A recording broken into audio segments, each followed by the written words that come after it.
Good evening friends. At the request of so many professionals to make a video related to taxations of NGO, particularly under the new income tax law, we have decided to have a details video for the taxation of NGO. It is very important to note that the provisions of NGO was scattered in the old Income Tax Act 1961. Now the government has combined all the provisions related to NGO under chapter 17B of the Income Tax Act 2025. Today we will discuss the provisions related to the NGO registration under income tax and the provisions related to application of income, accumulation of income, and all these provisions you will get in this video. So we will start just from section 332. The provisions related to taxation of NGO is in the range of section 332 to section 355. Section 355 is the section of interpretation of terms used in these chapters, whereas section 332 is related to registration of NGO. Earlier the section was section 12(1)(a)(c) and the procedure related thereto was in section 12(a)(b) of the Income Tax Act 1961.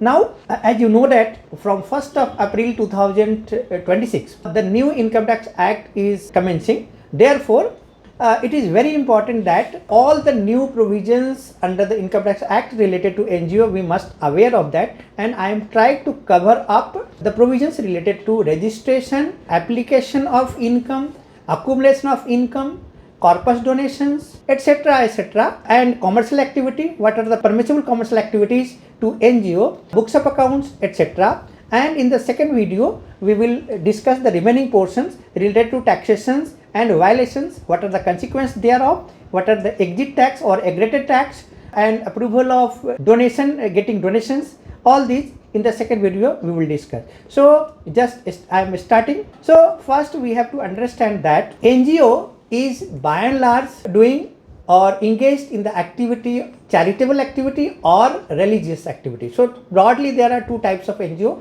One, those NGOs who are engaged in charitable activities, and other NGOs are mostly in religious activity. But while considering the definition of charitable activity, section 215 was having details provisions in the old Income Tax Act 1961. Now the corresponding provision is section 2 clause 23 in the new Income Tax Act, wherein the legislature has defined the meaning of charitable purpose. So firstly we must go through the provisions of section 2 clause 23, wherein the charitable purpose meaning has broader aspects, and charitable purpose is a inclusive meaning, and the section start with charitable purpose includes.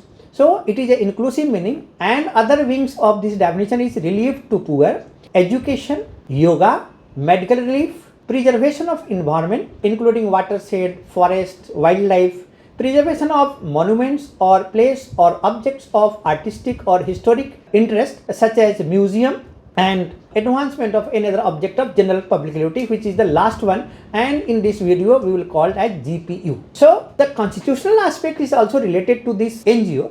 As you know that there is article 49, then there is article 51 capital A, duty to preserve cultural heritage. There is article 49 wherein you have to preserve. Then there is a state policy also, wherein there are several state policy in the constitutions, wherein it is specifically mentioned that a state has to preserve so many things and protect, such as preservation of environment, preservation of monuments. All these details are in a state policy in the constitution also. I am not going through the details of that. So this provisions of income tax by and large has taken the scope not only under the income tax but also under a state policy as well. Now whenever we say the charitable activity, so charitable activity is broadly, just we have discussed, all these are charitable activity, and religious is not defined under the income tax law. So we have to take the general meaning of religion or religious activity, which is at par with some other general definitions. Okay, so relief to poor is something where we do certain activity for economically or socially disadvantaged people. such as orphan or economically weaker sections, children or small or marginal farmers, artisans, senior citizens, and it is broadly explained in Circular 11 of 2008, wherein it is details explained in that circular. Now, the education is also explained in various judgments, although the Income Tax Act does not define the word education, but it was interpreted by so many judgments of Supreme Court. One of the leading judgment is Shiksha Trust, where education should be interpreted precisely and it is understood, not understood in its wide or extended sense. Another judgment is New Noble Education Society, and another judgment is Ahmedabad Urban Development Society. So all these are important judgments wherein education is well defined or interpreted by apex court of this country. Then another wing of charitable purpose is yoga. So yoga is important not for health only, it is for spiritual and cultural dimensions also. So yoga has health dimensions, it is beneficial for health, it is spiritual, it is cultural dimension as well. So then another important aspect of activity is the medical relief, and as you know that it is very important for those sick people and particularly for poor people having no fund or shortage of fund or no facility, or they are not affording, they cannot afford the huge amount of medical expenses. So these charitable organizations are providing support by way of medical relief, either by way of hospital or medicines, etc., etc. So this is another dimensions of relief to poor. But it is very important that medical relief is available not only for poor. If a hospital or any an NGO or NPO is for medical relief, the medical treatment could be of any person, whether BPL category or APL category or any other person. There is no distinction at all while providing medical relief. Then another important aspect is preservation of environment. As you know that it is very important to preserve the wildlife protections or forest protections or pollution controls or conservation of natural resource, protecting air, water, land, etc., etc. So exemption is there, or you can say it is also in the meaning of charitable purpose. Then preservation of monuments or place of objects of artistic or historic importance is also important. So there are so many cases related to museum, and museum are covered in charitable purpose, so their activity are also charitable purpose and they should get exemptions under the income tax. One of the landmark judgment is Madras Craft Foundation, collection, exhibition and display of historical and contemporary Indian arts or architecture or craft or handicraft.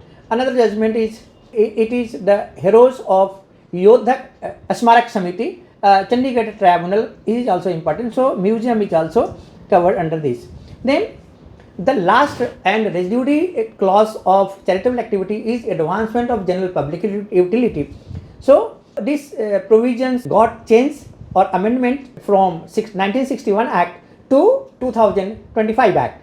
Earlier, the 20% limitations or 20% of the gross receipts was mentioned in the meaning of charitable purpose only, along with proviso. But in the new Income Tax Act, it is separately mentioned in different sections, so that such general public utility NGO must get registration firstly, and then if they are fulfilling all these conditions, then certainly they will get exemption. So we will discuss in details. The related provisions is the section 346 of the new Income Tax Act 2025. 346, right. Then, so we should understand what is the basic requirement. The basic requirement is you have any NGO such as section 8 companies or any public charitable trust or religious trust for public.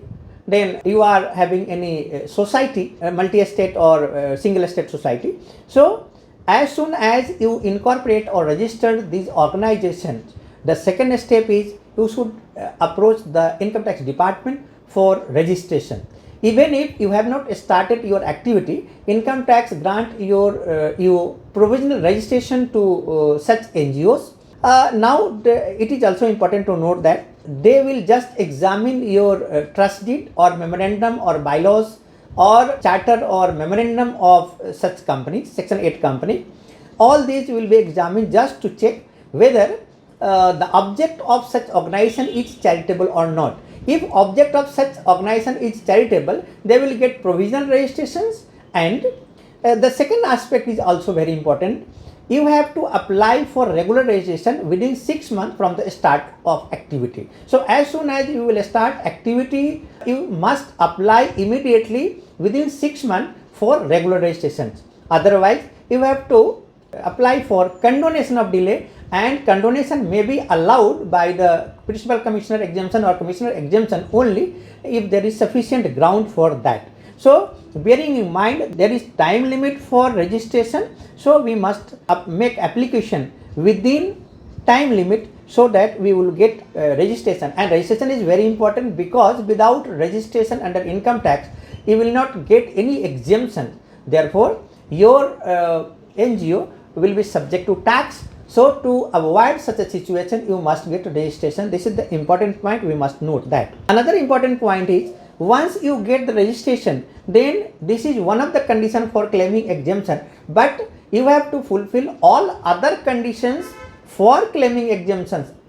It is not that just you have incorporated section 8 companies, or you have created a trust, public charitable trust, or any society, and you got registration under income tax, but you have not satisfied all those conditions. So if you are not fulfilling all those conditions mentioned in this chapter 17b, then certainly you will be subject to tax. But one point is very important, that if there is a public charitable trust performing certain activity for public at large, but due to any reason it is not registered with the income tax, then your gross receipts will not be taxed. Only the net amount, means gross receipts minus you have made expenditure for charitable purpose, reducing that amount, the balance amount will be only taxed. There are various judgments of high courts, including Delhi High Courts and other tribunals.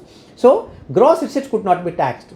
We have received so many orders from CPC where they have taxed the whole amount, but tribunal and high court has already permitted and allowed and passed order that the net amount only, means reducing the application from the gross amount, the balance amount will be taxed. There is another important aspect where if you are registered under income tax and you are fulfilling all conditions, then you are permitted to save at least at 15%, up to 15% you can accumulate, and you can use such fund in future. So this is also important aspect. This is the difference between registered NGO and unregistered NGO with income tax. So if you are unregistered with income tax, you are allowed to get expenditure only, whereas if you are registered under income tax, you are allowed to get exemption not only for the application but also up to 15% of your gross receipts. So that is also important, and bearing in mind one important point is there, although you are entitled to get registration, but commissioner exemptions or principal commissioner exemptions has not permitted you or allowed or passed order for your registration. Then the registration you got rejected. What is the upper option available to you? The only option available to you is you have to approach income tax appellate tribunal. This is appealable order. So any order passed by commissioner exemptions or principal commissioner exemption is appealable order. We can prefer appeal before income tax appellate tribunal. The only condition is that you have to satisfy the genuineness of activities supported by evidence, financial documents and other documents. Section 332 has three broader categories. One is approval based exemption, earlier just similar to section 1023 as per, and another is non-approval based exemption, which is the exemption or automatic exemptions in the category in schedule 7 of the Income Tax Act 2025, where receipts is less than 5 crore, and another is registration based exemption, which is the general one similar to section 12 or 12AB of the Income Tax Act 1961. The eligible applicant for registration are public charitable trust, society, section 8 companies, any universities established under law, government or local authority, etc. Then eligible criteria is such NGO or NPO must be constituted, registered or incorporated in India. So those NGO who are registered outside India are not entitled for getting registration under income tax. Then the property held under such trust must be irrevocable. So it is very important to note that only those charitable trust could get registration under the income tax having clause, irrevocable clause in their trust deed. So if there is any problems or there is no availability of irrevocable clause in the trust deed, then the trust deed must be amended, and after amendment you could apply to the income tax department for registration, or in the meantime you could get amendment, and if you get notice from income tax, then you could certainly reply the amended trust deed. Then there is time limit for registrations. There is a chart in section 332 subsection 3 where there is time limit, but nothing to worry. Just we have explained that even belated application could be made if there is sufficient ground or reasonable ground, which will be decided in case to case basis.